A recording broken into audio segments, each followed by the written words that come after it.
Shri Narendra Yadav ji, 6 minute हैं हमारे पास। Thank you, sir. This is indeed a historic occasion. After so many debates and deliberations for more than 10 years, we have finally reached a stage where we are now in a position to take a momentous decision that will change our lives for a foreseeable future. Sir, I think this is singularly the most important economic reform since the days of 1991, when Dr. Manmohan Singh, the then finance minister, launched the new economic policy. This bill, sir, is really a game changer. Sir, GST is essentially a consolidated indirect tax levied on the value added at every stage from manufacturing to consumption without making any differentiation between goods and services. Honorable members, Sri Chidambaram ji as well as Sri Yechuri ji, they have rightly warned against the possible regressivity of the high GST rate. Let me add that the theory of public finance also recommends moving towards optimal taxation, and this is certainly a move in that direction. GST is certainly a move in the direction towards optimal taxation because it avoids taxation of intermediate goods. Sir, what are the potential benefits of GST? Sir, properly designed GST laws and regulations can potentially deliver 6 benefits. First of them is simplification and unification of the indirect tax regime. Central taxes such as excise and services taxes, state taxes such as sales tax and VAT, and local taxes such as octroi would all be consolidated in terms of one uniform tax rate, and the simplicity would improve the tax compliance.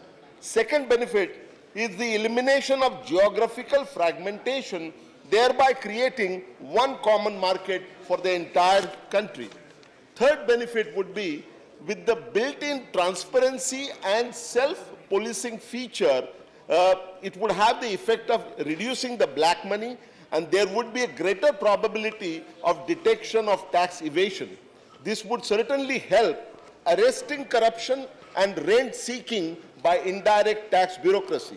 The fourth advantage would be, and a great one at that, would be that GDP growth could be accelerated by 1.5 to 2 percentage points, and this would be possible on 2 accounts. First of all, there would be productivity gains from simplified and more efficient tax system and removal of interstate tax barriers.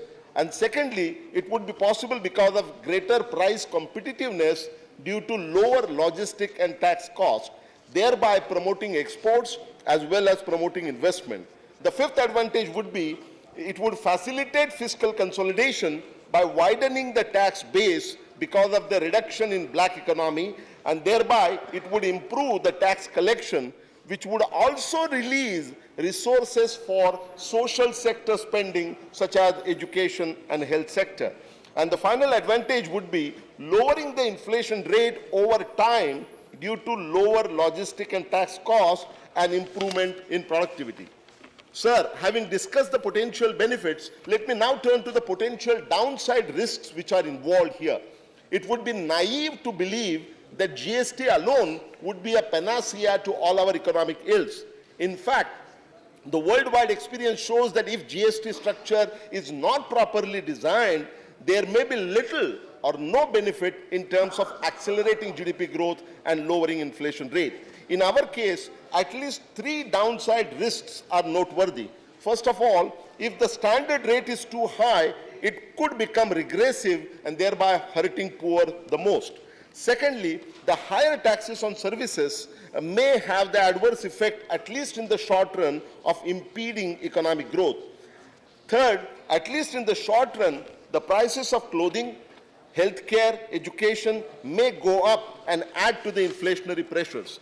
Clearly, the devil is in the details of formulation and implementation. Sir, we must be mindful of the downside risks and the potential pitfalls. Nevertheless, there is no doubt whatsoever that passage of this bill would be a giant leap forward.